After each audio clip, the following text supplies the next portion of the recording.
Olá, olá pessoal, Luiz Tibiriçá de novo, tudo bem? Hoje estamos aqui no segundo dia de AI Summit e hoje eu estou com Fábio Nudge Pereira. Ele vai falar de infobesidade, certo, Fábio? Antes de mais nada, obrigado aí pelo seu tempo aqui no nosso podcast da Anamid.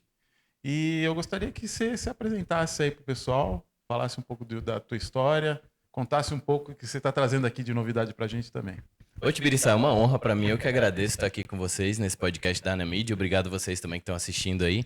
Eu sou um paraibano australiano, né? Nasci na Paraíba e fui parar na Austrália. A tecnologia me levou até a Austrália para trabalhar lá 8 anos com consultoria em transformação digital. E hoje eu sou um palestrante e autor de alguns livros e 2 deles são best-seller, que é o Assuma o Controle das Suas Telas, o mais recente, onde eu trago esse assunto, que é um assunto novo e muito em alta, que é o assunto da infobesidade, que talvez você deve estar se perguntando o que é essa infobesidade, né? É isso aqui, pessoal. Eu quero que vocês depois, ele vai deixar os contatos, a gente fala um pouco mais como vocês podem adquirir o livro aqui. Que bacana, Fabio. Então, conta um pouco aí do que é... Eu sei que todo dia quando a gente acorda, que tem uma parte do teu livro aí que você já acorda e está sendo bombardeado. Como que você estruturou isso no teu livro? Conta um pouco do que é essa questão da infobesidade, conta um pouco da história de como te levou a escrever esse livro.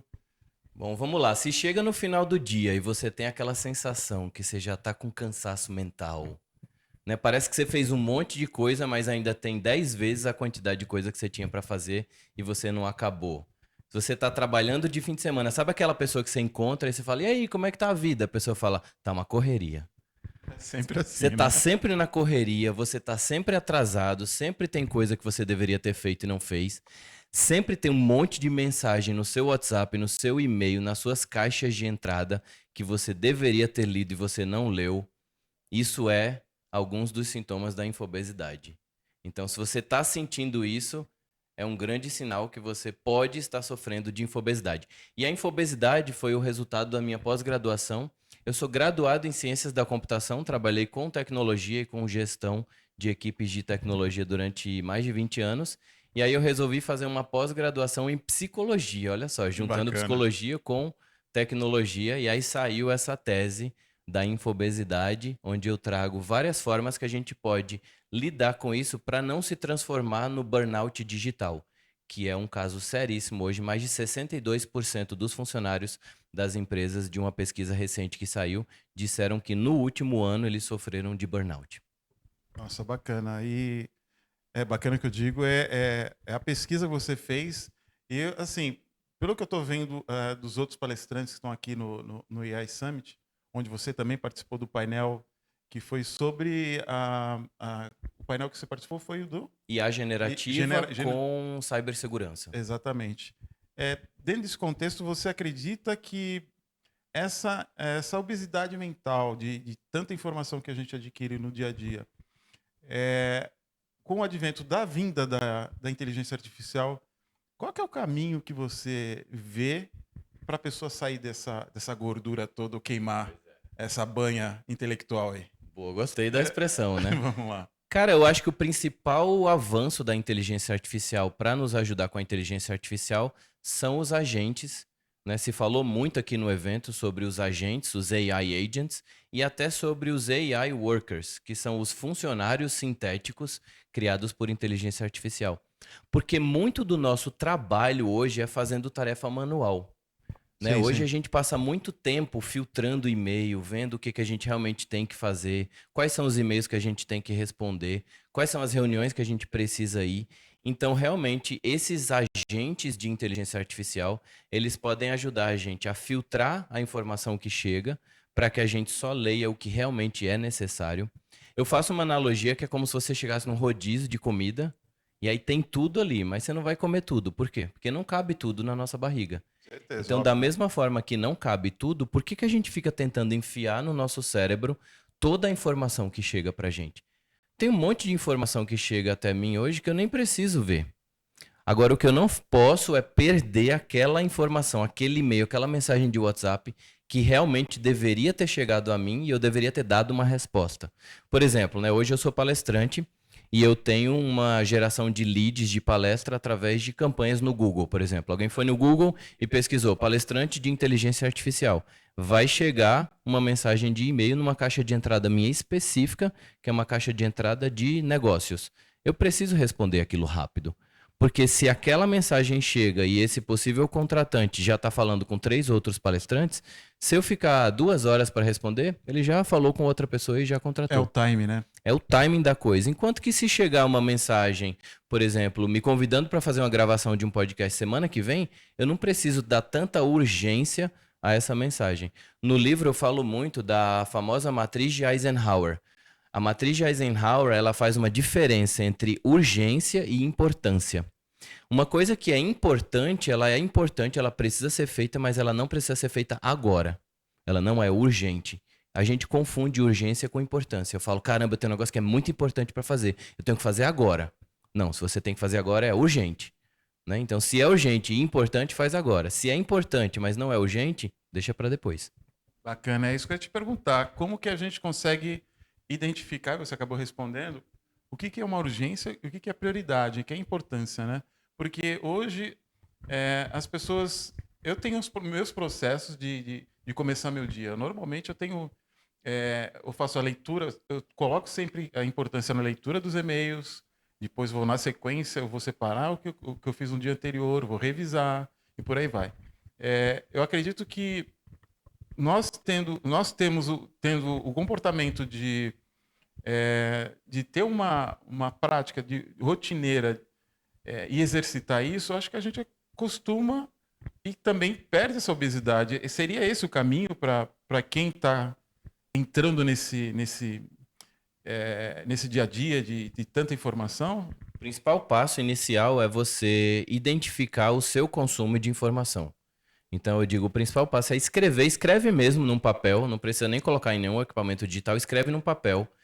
O que que você acha que você usa os equipamentos digitais, as telas, por que que você usa e quanto tempo você usa? Né? Então fala assim, eu acho que eu uso o Instagram 2 horas por dia, eu acho que eu uso a Netflix 4 horas por dia, ou sei lá, 10 horas por semana. Coloca o que você acha. Depois vai no seu equipamento, no seu celular, e todo celular, seja Android ou Apple, ele tem uma função de mostrar o seu tempo de tela.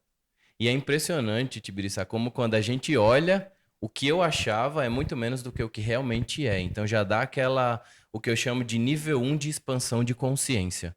O seu nível 1 de expansão de consciência é quando você fala assim, caramba, eu estou usando muito mais do que o que eu achava que eu estava usando. Então esse primeiro insight, ele já abre a sua cabeça. O segundo insight é quando você vai olhar realmente o seu uso e fazer as mudanças. Eu preciso usar menos isso, mais isso, menos isso e mais isso. Aí vai de pessoa para pessoa, né? Eu tenho até programas de mentoria onde eu pego na mão da pessoa e eu vou fazendo um por um, como se fosse um nutricionista. O nutricionista não faz a sua dieta e você não tem que se alimentar, então a gente também trabalha como se fosse um nutricionista da informação. Eu chamo esse papel de nutrinfo. Top. Você acha que, assim, vamos levar para o meio corporativo, que é a maioria das pessoas que estão aqui dentro da associação, você acha que até em termos de rotina, assim, dentro de uma agência, porque às vezes tem setores e áreas que, de repente, tem essa obesidade também no processo do trabalho, que eu acho que isso também pode atrapalhar, né? Eu não sei se é o caso, que a gente está falando de uma única pessoa, mas quando você junta um grupo, uma equipe, existe a possibilidade de a gente ter essa obesidade dentro do contexto ali de corporativo também? Dentro da corporação, né? Eu trabalhei 5 anos numa empresa de 20 mil pessoas, a Red Hat, que é uma multinacional, que é a empresa de tecnologia por trás do Pix. E dentro da Red Hat, foi quando esse trabalho surgiu, a gente fez um trabalho que tá oficializado aqui nesse livro com a líder de comunicação da América Latina, que é a Juliana Errara. A Juliana Errara, ela identificou que tinha muito e-mail sendo enviado para todo mundo e a taxa de abertura do e-mail era baixíssima. Então existia um esforço muito grande. Imagina um monte de cozinha produzindo comida, colocando nas mesas das pessoas e as pessoas não comem. Era isso que estava acontecendo dentro da organização, porque era muita mensagem sendo enviada em broadcast para todo mundo.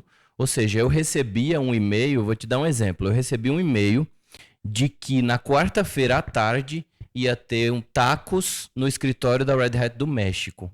Para que eu quero saber isso se eu sou baseado em São Paulo e para que eu quero saber que vai ter um evento acontecendo na quarta-feira no escritório da cidade do México se eu estou em São Paulo? Então, o que a Juliana Errara fez?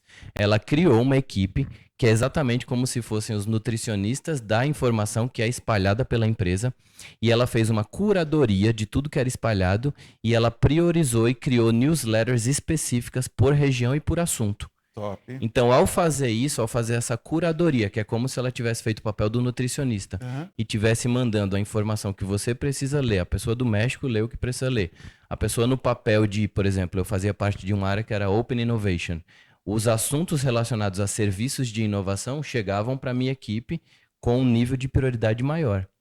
Então, ao fazer essa curadoria do conteúdo e mandar o e-mail específico para a pessoa específica, isso aumentou a taxa de e-mail, diminuiu muito, aumentou a taxa de abertura. Legal. As pessoas estão consumindo mais a comida que chega e diminuiu a quantidade de e-mails que eu recebia também drasticamente. Tem os números todos registrados na pesquisa aqui do livro. Que legal. Isso aí tem tudo a ver com o que a gente tem hoje. É uma grande oportunidade também. Eu acredito que nessa época que foi feita essa pesquisa, esse ajuste, a IA não estava tão em evidência, né?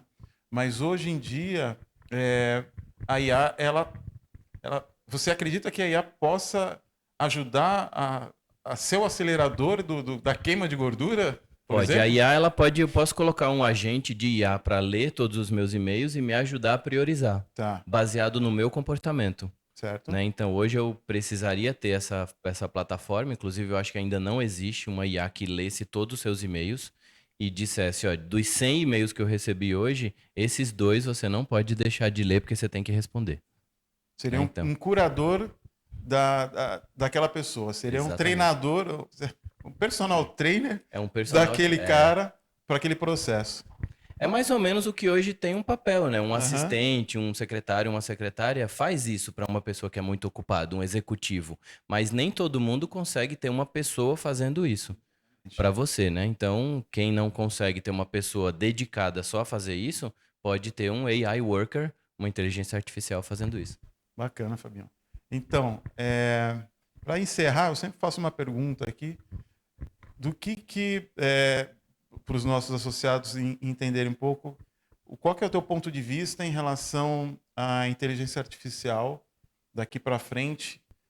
O que você vislumbra ela, não só na questão de agilidade de informação, as empresas que não usam hoje a inteligência artificial e as que usam também, qual que seriam as suas dicas que você já tem no livro aqui, que a gente vai deixar o teu contato também depois, mas quem quiser adquirir, aí depois no final você passa. Assuma o controle das suas telas. Aqui, o nosso grande amigo Fábio Nude Pereira. O que você deixaria de conselho aí para os nossos associados aí? Primeiro, a inteligência artificial não tem volta.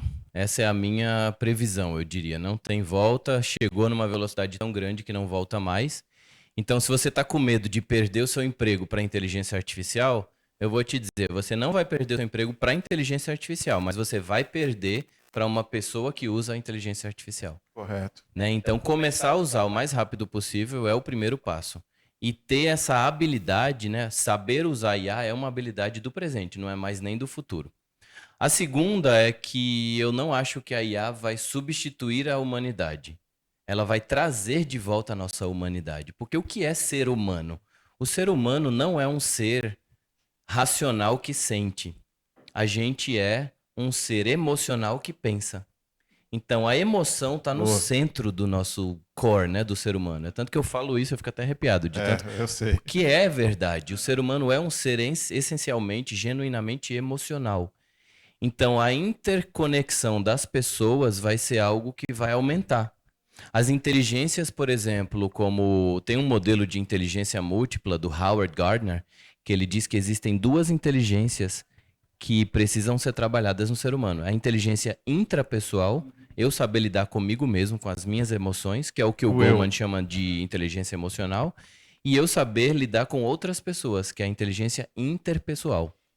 Então, por exemplo, motivar uma equipe é uma habilidade de um líder que é super necessária hoje. Uma IA não vai conseguir motivar uma equipe, mas um líder vai. Então, o primeiro ponto, você não vai perder o seu emprego para uma IA, mas vai perder para uma pessoa que usa IA, e a IA não vai substituir o ser humano, vai trazer de volta a nossa humanidade. O teu ponto de vista é que 100% que passaram por aqui falam. Eu acredito nisso também, tá? E só queria agradecer pelo teu tempo mais uma vez e desejar sucesso aí na tua trilha, nos seus livros.